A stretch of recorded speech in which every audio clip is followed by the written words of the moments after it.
المجيد والفرقان الحميد. أعوذ بالله من الشيطان الرجيم. بسم الله الرحمن الرحيم. قد جاءكم من الله نور وكتاب مبين. ما شاء الله. صدق الله مولانا العظيم وصدق رسوله النبي الأمين المكين المتين المبين الكريم، ونحن على ذلك لمن الشاهدين والشاكرين والذاكرين، والحمد لله رب العالمين. محترم بزرگوں، بڑی خوشی کی بات ہے کہ اس برسات کے موسم میں بھی بے شک بے شک بے شک نبی کے دیوانے، رسول کے چاہنے ماننے والے بھیگ بھیگ کر کے بھی ذکر رسول کر رہے ہیں اور سن رہے ہیں. بے شک. سبحان اللہ سبحان اللہ. اللہ کی بارگاہ میں دعا ہے کہ اللہ تعالیٰ آپ کے اس جذبے کو قبول فرمائے. آمین. یہاں کے نوجوانوں نے، بالخصوص ہمارے بھائی منظر صاحب نے، جو محبت کے ساتھ جلسے میں علماء و شعراء کو دعوت دیا ہے، اور میرے خیال سے جن جن کو دعوت ملی ہے سبھی حاضر ہیں، غیر حاضر کوئی نہیں. جی جی بے شک. بڑی اچھی اچھی نعتیں اور تقریریں آپ حضرات ابھی تک سماعت کرتے چلے آ رہے ہیں. اللہ تعالیٰ سب کے کہنے سننے کو قبول فرمائے. بے شک. آمین آمین آمین. اور ہمارے نقیب سدا بہار نے جلسے کو کامیاب کرنے کے لیے گویا کہ اپنا خون پسینہ ایک کر دیا. نوازش کرم. اللہ تعالیٰ زور بیان اور عطا فرمائے. آمین آمین. شاہد اسلام مدعی خیر الانام جناب قاری شاہد قمر اسلام پوری نے بڑے اچھے انداز سے اور نئے لب و لہجے میں نعت و مرقبت کے اشعار آپ کو سنا رہے تھے. آغاز گفتگو ابتدائی تقریر ہی میں آپ کو یہ کہہ دوں کہ کسی مجمع میں نعت مصطفیٰ کہنا یہ صحابہ کی سنت ہے، اور نعت سننا یہ نبی کی سنت ہے. سبحان اللہ سبحان اللہ سبحان اللہ. آپ لوگ چائے بھی پیجیے اور تھوڑا سا آواز کو کنٹرول کر لیجیے. ہاں چائے پینے کو منع نہیں. نعت کس کو کہتے ہیں اور منقبت کس کو کہتے ہیں؟ کیا بات. اگر نبی کی تعریف کی جائے تو اسے نعت کہتے ہیں، اور کسی بزرگ کی تعریف کی جائے تو اسے منقبت کہتے ہیں. بے شک بے شک بے شک بے شک بے شک. میں ایک ایسے شاعر کی بارگاہ میں آپ کے لیے چل رہا ہوں جی بہت اچھا. جو آج کے دور کا شاعر نہیں، اس لیے کہ شاعر جو شعر لکھتا ہے تو تنہائی میں بیٹھ کر تصورات کی دنیا میں کھو کر نبی کی طرف تصور کر کے کتابوں کی روشنی میں، صحیح روایتوں کی روشنی میں وہ سوچتا ہے کہ نبی کی زلفیں ایسی تھی، نبی کا چہرہ ایسا تھا، نبی کی آنکھیں ایسی تھی، نبی کے لبائے مبارک ایسے تھے، اور پھر وہ قلم اٹھاتا ہے، گویا آج کا شاعر اپنے تخیل کی بنیاد پر شعر لکھتا ہے، اپنے تفکر کی بنیاد پر شعر لکھتا ہے، اپنے مطالعہ کی روشنی میں شعر لکھتا ہے، مگر وہ شاعر جو نبی کی بارگاہ میں اپنے تصور کے بنا پر نہیں، تفکر کے بنا پر نہیں، بلکہ اپنی نظر سے مصطفیٰ کا چہرہ دیکھتا جا رہا ہے اور نبی کی نام کہتا جا رہا ہے، ادھر نبی کا چہرہ دیکھ رہا ہے، سبحان اللہ، ادھر نبی کی نعت لکھ رہا ہے۔ اس شاعر کو دنیا حضرت حسان کے نام حضرت حسان ابن ثابت نے جب میرے نبی کا چہرہ دیکھا تو دیکھ کر کے پکار تھا، وَأَحْسَنُ مِنْكَ لَمْ تَرَ قَطُّ عَيْنِي وَأَكْمَلُ مِنْكَ لَمْ تَلِقِ النِّسَاءُ۔ کیا مطلب؟ حضرات توجہ فرمائیے، ادھر دھیان لگائیے، میرے نبی کا چہرہ کیسا تھا؟ آج تو نبی کا ذکر کرنے ہی کے لیے ہم لوگ بیٹھے ہیں، جی جی، نبی کی یاد ہی میں تو بیٹھے ہیں، کیا بات، نبی کے فکر ہی میں بیٹھے ہیں، نبی کے ذکر ہی میں بیٹھے ہیں، اور یہ پوری کائنات اگر وجود میں آئی ہے تو نبی کے صدقے میں اللہ نے زمین کو پیدا کیا، نبی کے صدقے میں آسمان کو پیدا کیا، نبی کے صدقے میں چاند و سورج کو پیدا کیا، نبی کے صدقے میں شمس و قمر، لوح و قلم، شجر و حجر، بحر و بحر، اس کو بھی اللہ نے پیدا کیا ہے، تو نبی کے صدقے میں اجی صرف کائنات نہیں، اللہ نے اپنے آپ کو رب ہونا ظاہر کیا ہے تو نبی کے صدقے میں۔ نعرہ تکبیر، نعرہ رسالت، ہائے ہائے ہائے، واہ واہ واہ۔ حضرت حسان کہتے کہ یا رسول اللہ، وَأَحْسَنُ مِنْكَ لَمْ تَرَ قَطُّ عَيْنِي، کہ آپ سے زیادہ خوبصورت میری آنکھوں نے کبھی دیکھا ہی نہیں، آپ سے زیادہ حسن و جمال، آپ سے زیادہ حسین و جمیل میری آنکھوں نے کبھی دیکھا ہی نہیں، مگر حضرت حسان سمجھتے تھے کیونکہ وہ صحابی تھے، وہابی نہیں، وہ سمجھتے تھے کہ 14 سال گزرنے کے بعد لوگ جب نبی کے میلاد پر اعتراض کریں گے، نبی کے سلام پر اعتراض کریں گے، نبی کے جلوس پر اعتراض کریں گے، نبی کے نیاز پر اعتراض کریں گے، تو مجھ پر اعتراض کرنا چھوڑ دیں گے۔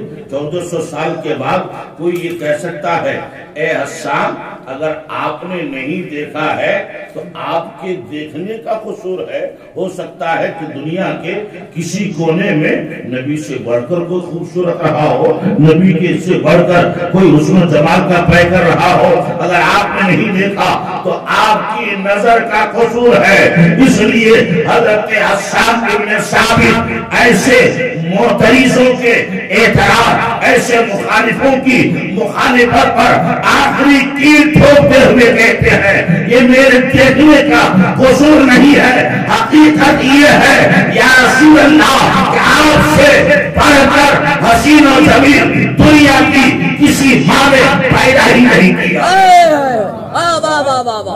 آپ سے بڑھ کر حسین و جمیل کسی ماں نے پیدا ہی، کسی ماں نے پیدا ہی نہیں کیا۔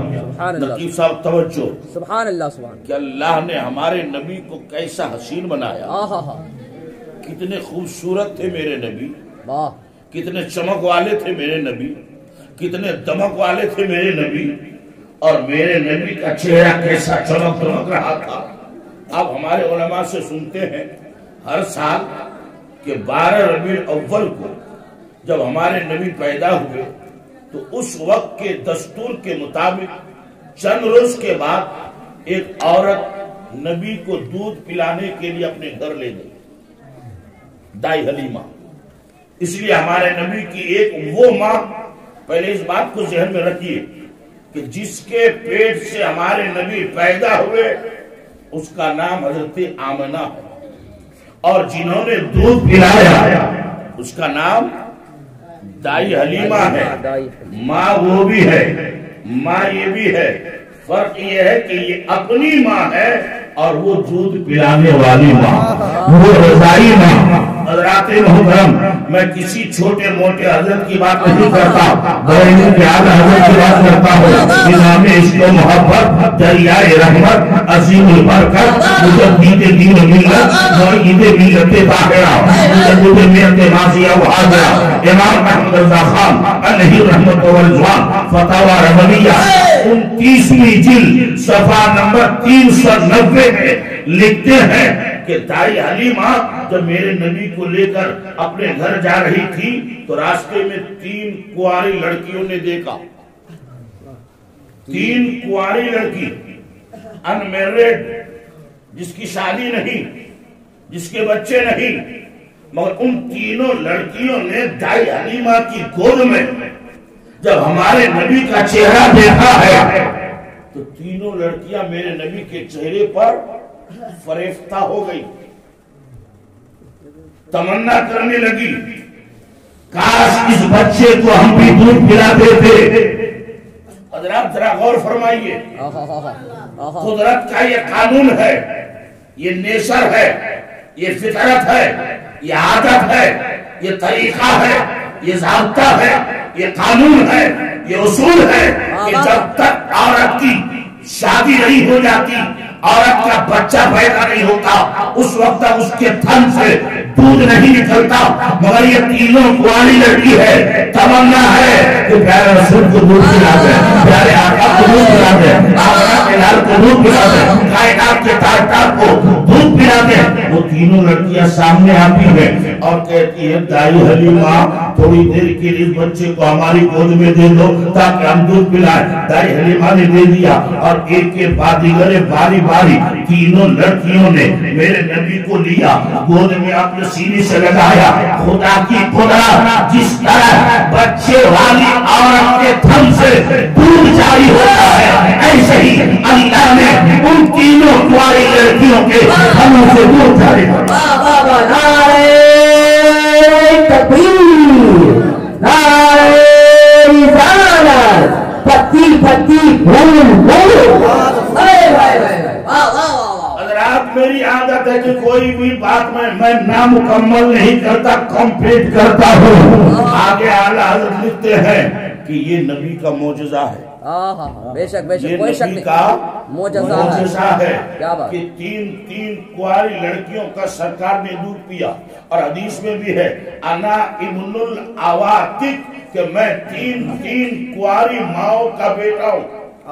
کیا بات، تو دودھ پلایا تو ماں ہو گئی، 3 کنواری ماں کا بیٹا ہو۔ حضرت آگے لکھتے ہیں کہ یہ معجزہ میرے نبی کو اللہ نے اس لیے دیا کہ اللہ تعالیٰ تمام نبیوں میں، تمام رسولوں میں، تمام پیغمبروں میں سب سے اعلیٰ و افضل ہمارے نبی کو پیدا کیا ہے۔ یعنی تمام نبیوں رسولوں کو الگ الگ جتنے معجزات ملے وہ سارے معجزات اللہ نے تنہا ہمارے نبی کو عطا فرمایا۔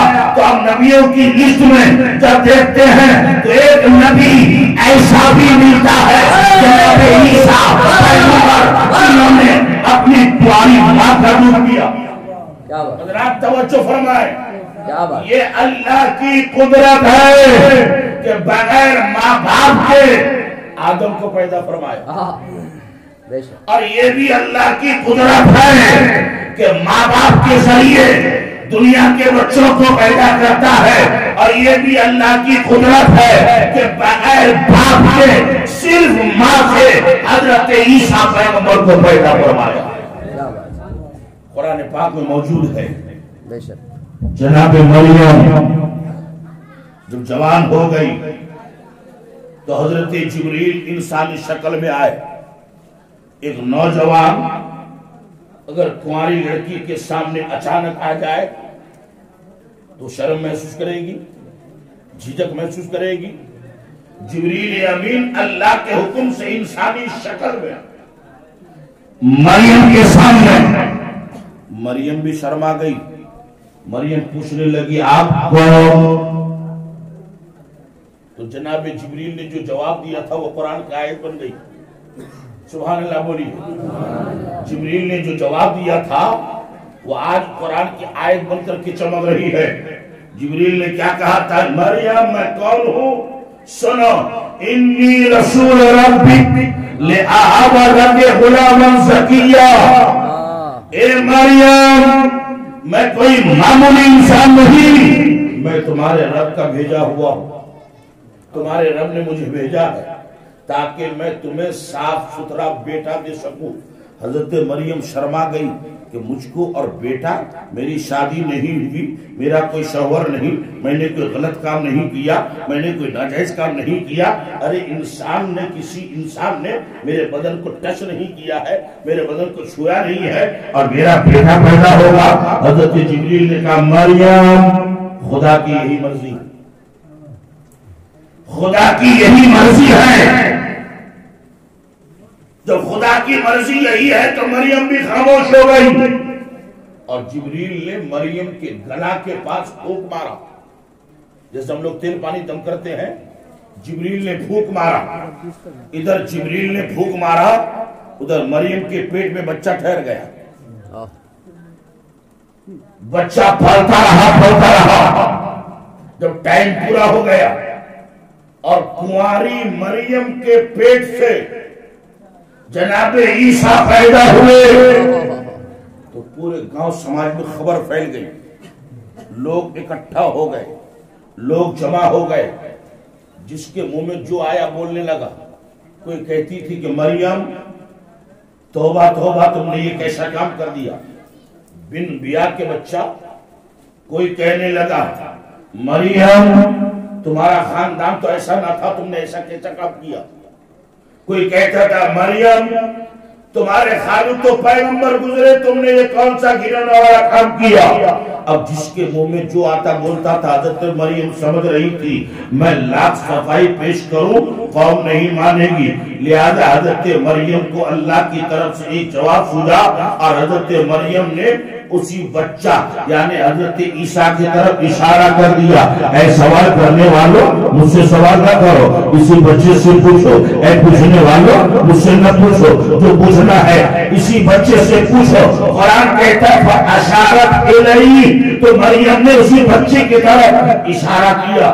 تو لوگوں نے کیا کہا؟ قرآن کہتا ہے قالوا کیف نکلم من کان فی المہد صبیا. لوگ کہنے لگے مریم اس بچے سے ہم کیا بات کریں جو ابھی ابھی پیدا ہوا ہے، وہ بچہ کیا بولے گا؟ ابھی لوگ یہ کہہ رہے تھے کہ وہ بچہ کیا بولے گا، ابھی ابھی پیدا ہونے والا بچہ جناب عیسیٰ بول اٹھا. قرآن کہتا ہے قالا انی عبداللہ آتانی الکتاب وجعلنی نبیا. وہ بچہ کہتا ہے لوگوں کیا بات، میری ماں پر اعتراض اٹھانے والوں سنو، میں معمولی انسان نہیں، انی عبداللہ، میں اللہ کا بندہ ہوں. آتانی الکتاب، اللہ نے مجھے کتاب عطا فرمائی ہے. وجعلنی نبیا، اور اللہ نے مجھے نبی بنایا. حضرات محترم، یہی پر ٹھہر کر ایک عقیدے کا مسئلہ سنیے. حضرت عیسیٰ علیہ السلام پیدا ہوتے ہی اپنی نبوت کا اعلان کر رہے ہیں، میں اللہ کا نبی ہوں، اللہ نے مجھے نبی بنایا. تو کتنے بدبخت ہیں وہ انسان جو اپنے نبی کے بارے میں یہ کہتا کہ 40 سال کے بعد نبی بنے.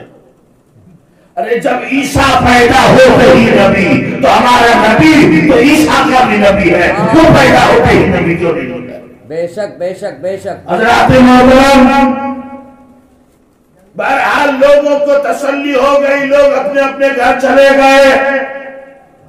اس کے بعد جناب مریم نے اپنے بچے کو پالا پوسا. جب اس نے پالا پوسا تو دودھ بھی پلایا. تو حضرت عیسیٰ علیہ السلام نے کنواری ماں مریم کا دودھ پیا کہ نہیں بولیے؟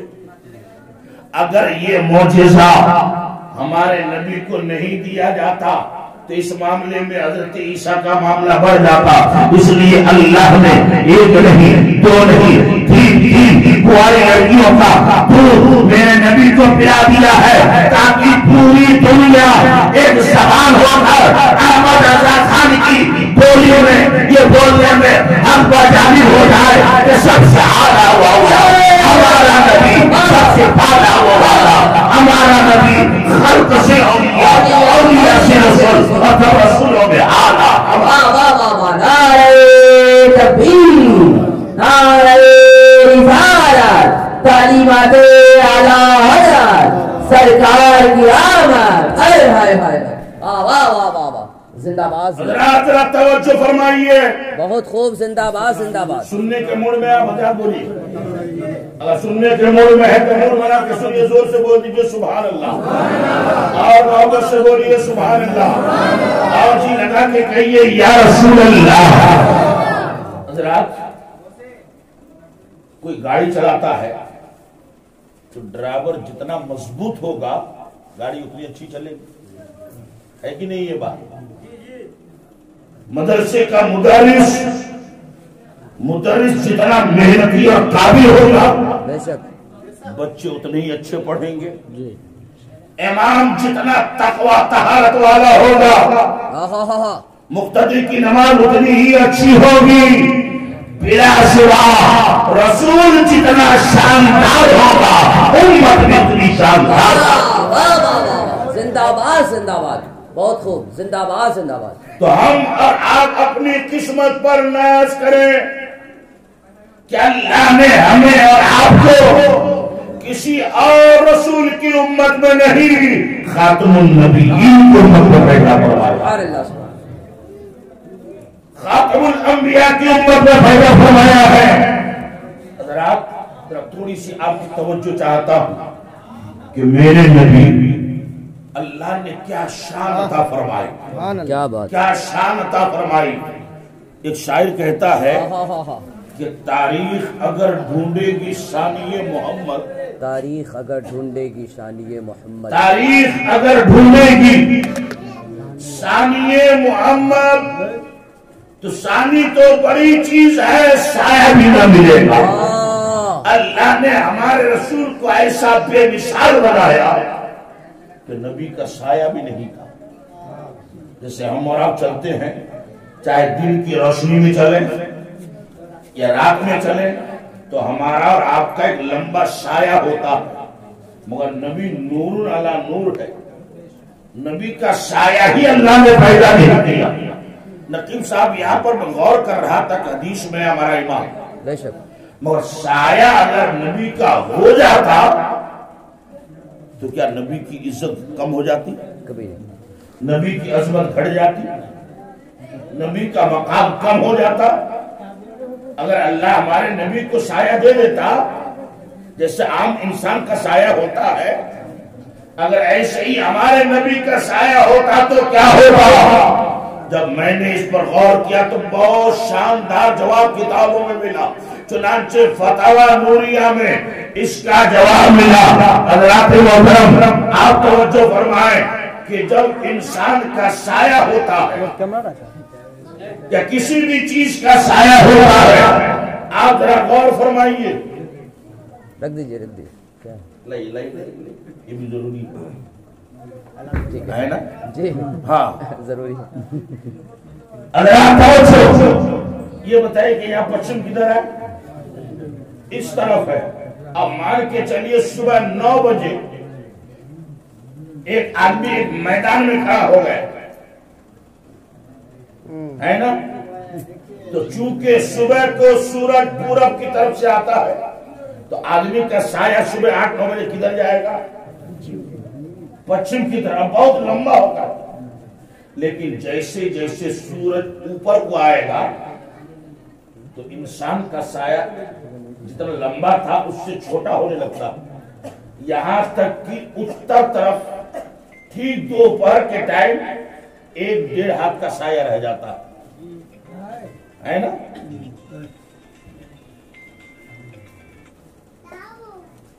تو وہی سایہ جو صبح کے ٹائم 2-3 ماس لمبا تھا، 2 بار ہوتے ہوتے 1-1.5 ہاتھ کا ہو گیا. اتنے لمبے سایہ کو گھٹا کر چھوٹا کس نے کیا؟ جواب یہ ہے کہ سورج نے، کہ سورج جیسے جیسے ہمارے سروں پر آیا ہمارے لمبے سایہ کو چھوٹا کرتے کرتے کرتے کرتے ایک ڈیرا کا بنا دیا. گویا اللہ نے سورج کو یہ پاور دیا ہے کہ ہمارے لمبے سایہ کو گھٹا کر چھوٹا کر دے. اب سنیے، اگر نبی کا بھی سایہ ہوتا تو دوپہر میں نبی کے سایہ کو یہ سورج چھوٹا کرتے کرتے ایک ڈیرا کا کر دیتا. اور اللہ کو یہ گوارا ہی نہیں کہ دنیا کی کوئی چیز نبی کی کسی چیز کو گھٹا سکے، اس لیے اللہ نے ہمارے نبی کا سایہ ہی پیدا نہیں. کیا بات، کیسا انوکھا رسول، کتابی بات، کیسا نرالا رسول.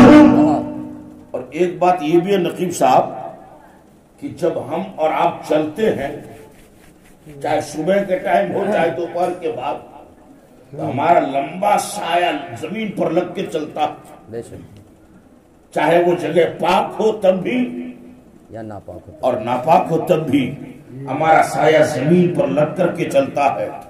تو اگر نبی کا بھی سایہ ہوتا تو کبھی پاک جگہ پر اور کبھی ناپاک جگہ پر ہو کر ضرور گزرتا. تو اللہ کے نبی کا سایہ کسی ناپاک جگہ سے گزرے یہ رب کو پسند ہی نہیں ہے، اس لیے اللہ نے اپنے حبیب کا سایہ ہی پیدا کیا. حضرات محترم، آپ ذرا دیکھیں کہ اللہ نے ہمارے آپ کے پیغمبر جناب محمد رسول اللہ صلی اللہ علیہ وسلم کو سب سے اخیر میں دنیا میں بھیجا، بے شک بے شک، سب سے لاسٹ میں آخری نبی بنا کر، خاتم النبی و بنا کر. اور پیدا کب کیا ہے؟ ساری کائنات سے پہلے، ساری دنیا سے پہلے.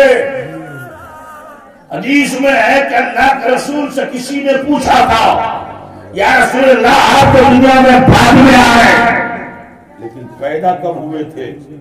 تو سرکار فرماتے ہیں کہ دنیا کا پہلا انسان حضرت آدم کا وجود بھی نہیں ہوا تھا، اس وقت بھی میں نبی بن کے چمک رہا تھا. یہی وجہ ہے کہ ایک مرتبہ حضرت جبریل امین جو میرے نبی کی بارگاہ میں آئے، حالانکہ جبریل تو بہت دفعہ آئے، ہزاروں مرتبہ، مگر جب ایک بار آئے تو میرے نبی نے سوال پوچھا کہ اے جبریل ایک بات تو بتاؤ. تو جبریل کہتے ہیں یا رسول اللہ کیا بات؟ فرمایا جبریل آدم سے لے کر کے مجھ نبی تک سارے نبیوں کی بارگاہ میں تم ہی آئے، تو ایک بات بتاؤ کہ تمہاری عمر کتنی ہے، کتنے سال کے ہو تم؟ تو حضرت جبریل کیا کہتے ہیں کہ یا رسول اللہ مجھے ایکوریٹ ایک دم تحقیقی طور پر تو نہیں بتا سکتا ہوں، میں ایک آئیڈیا بتاتا ہوں، ایک اندازہ. میرے نبی نے فرمایا وہ آئیڈیا بتاؤ. تو جبریل کہنے لگے اے اللہ کے رسول، چوتھے آسمان میں ایک نورانی ستارہ،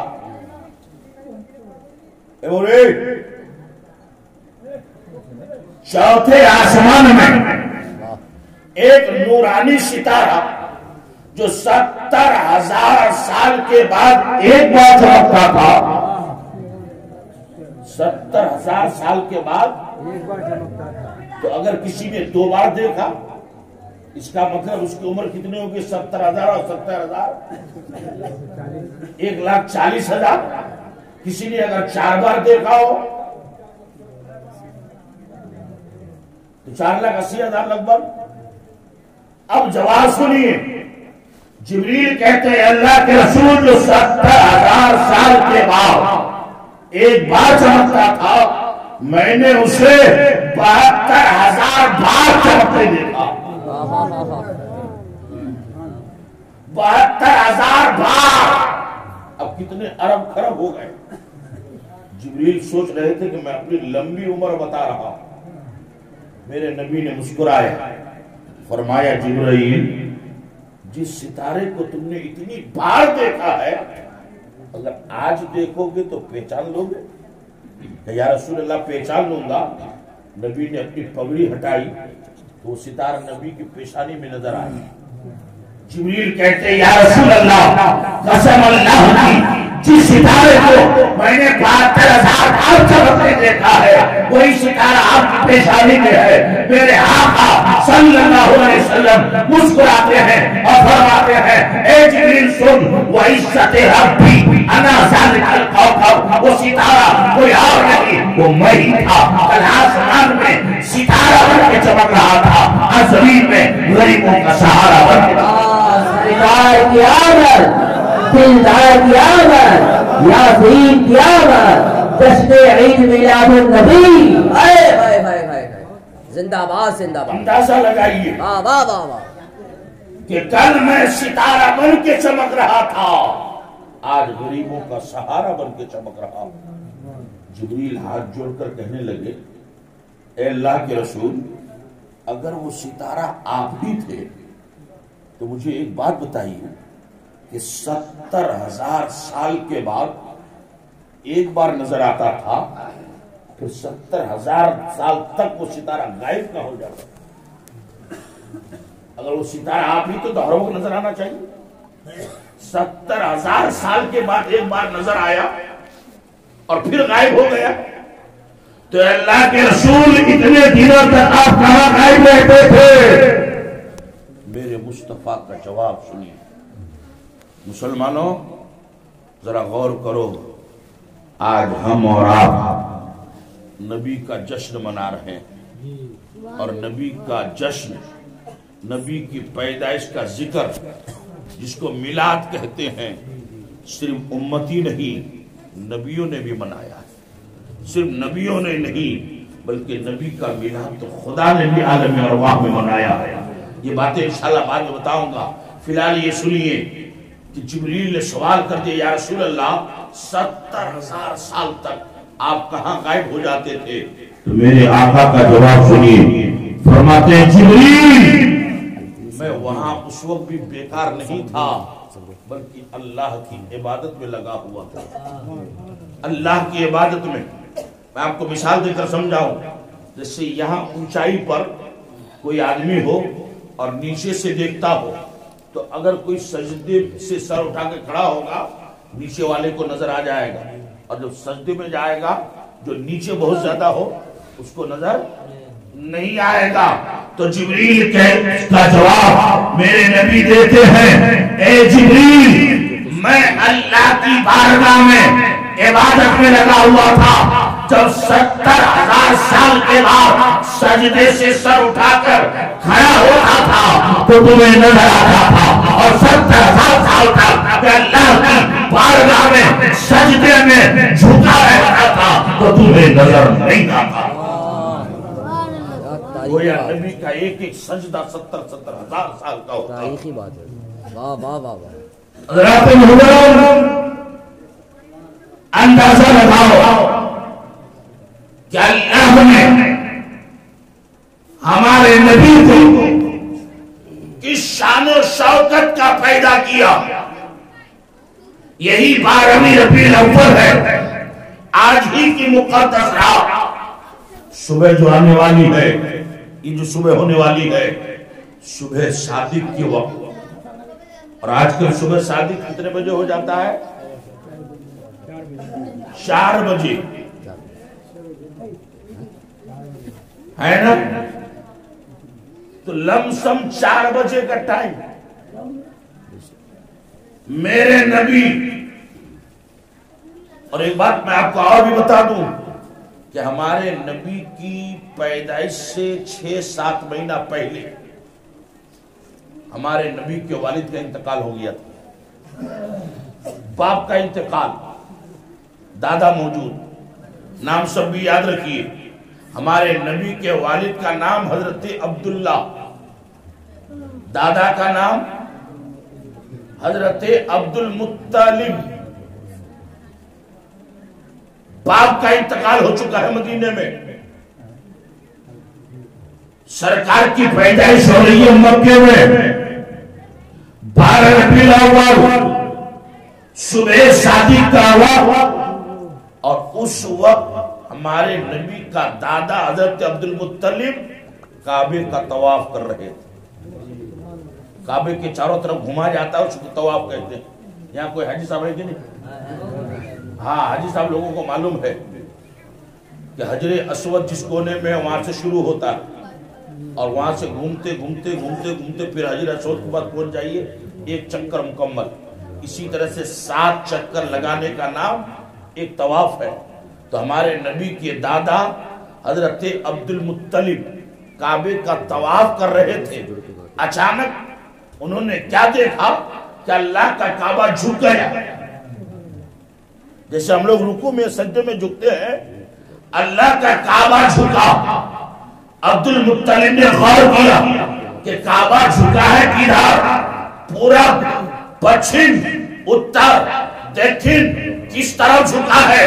تو عبد المطلب نے دیکھا کہ اللہ کا کعبہ ادھر ادھر نہیں، بی بی آمنہ کے گھر کی طرف جھکا ہوا ہے. بی بی آمنہ کے گھر کی طرف جھکا ہوا ہے. ایک بار جھکا، جتنا رکوع میں جھکا جاتا ہے، کعبہ پھر کھڑا ہو گیا. دوبارہ جھکا، اتنا جھکا، اتنا جھکا جیسے انسان سجدے میں جھکتا ہے. کعبہ سجدے کے برابر جھکا اور خوشی میں مچل کر پھر کھڑا ہو گیا. حضرت عبد المطلب حیرت میں ہے کہ آخر اللہ کا کعبہ آج جھکا کیوں، اس طرف کیوں جھکا؟ ابھی یہ سوچ رہے تھے، گھر سے ایک آدمی دوڑے دوڑے آیا اور جناب عبد المطلب کو یہ خوشخبری دیا، اے سردار فتح، آپ کی بہو بی بی آمنہ کے گھر ایک خوبصورت بیٹا پیدا ہوا. نعرہ تکبیر، نعرہ رسالت، پیدائش رسول، دست آمد رسول، نعرہ تکبیر، نعرہ رسالت. آپ کی بہو کے گھر ایک خوبصورت بیٹا پیدا ہوا ہے. جناب عبد المطلب سمجھ گئے کہ یہ کعبہ اسی بچے کو سلامی دینے کے لیے جھکا. آج کی بولی میں یوں کہہ لو کہ وہ کعبہ نبی پر سلام پڑھنے کے لیے جھکا ہے. لیکن دوستو ایک بات بتاؤ، یہ دیکھو اب بچوں کا میلاد الگ سے شروع ہے نا. یہاں پہ